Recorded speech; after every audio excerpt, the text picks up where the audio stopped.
আসসালামু আলাইকুম। দেশ এবং দেশের বাইরে যে যেখান থেকে শুনছেন সবাইকে স্পোর্টস বাংলা আপডেট চ্যানেল থেকে জানাচ্ছি শুভেচ্ছা। চলে এলাম আরও কিছু নতুন আপডেট নিয়ে। গত ২৪ ঘন্টায় পুরো ফুটবল বিশ্বকে নাড়িয়ে দিয়েছে যে খবরটি, সেটি হচ্ছে বার্সেলোনার তরুণ উদীয়মান প্রতিভাবান মিডফিল্ডার পেদ্রো ফার্নান্দেজের বার্সেলোনা ক্লাব ছাড়ার ঘোষণা। যেমনটা জানা গিয়েছিল, পেদ্রো ফার্নান্দেজ তার চুক্তিতে থাকা ৬ মিলিয়ন ইউরোর রিলিজ ক্লজ পরিশোধ করে এফসি বার্সেলোনা ছাড়ার জন্য পুরোপুরি প্রস্তুত।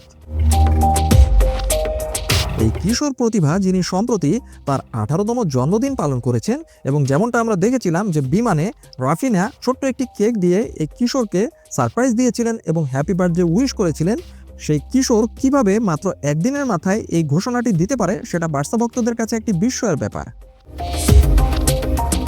শোনা গেছে ইউরোপের বেশ কয়েকটি বড় বড় ক্লাব ইতিমধ্যে তাকে প্রস্তাব দিয়েছে এবং এর ফলে তিনি ক্লাব ছেড়ে এগিয়ে যাওয়ার সিদ্ধান্ত নিয়েছেন।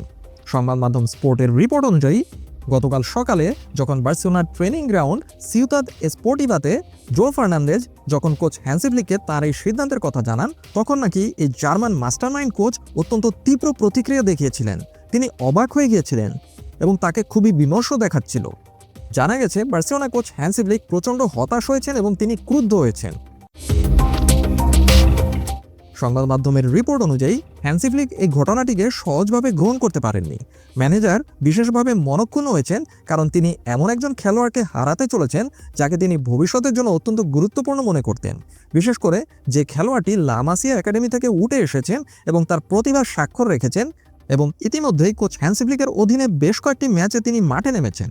সেই প্লেয়ারটি হঠাৎ করে নিজের ক্যারিয়ার বিসর্জন দিয়ে বার্সেলোনা ক্লাব ছেড়ে যেতে পারে, একথা বিশ্বাসই হচ্ছিল না কোচ হ্যান্সি ফ্লিকের।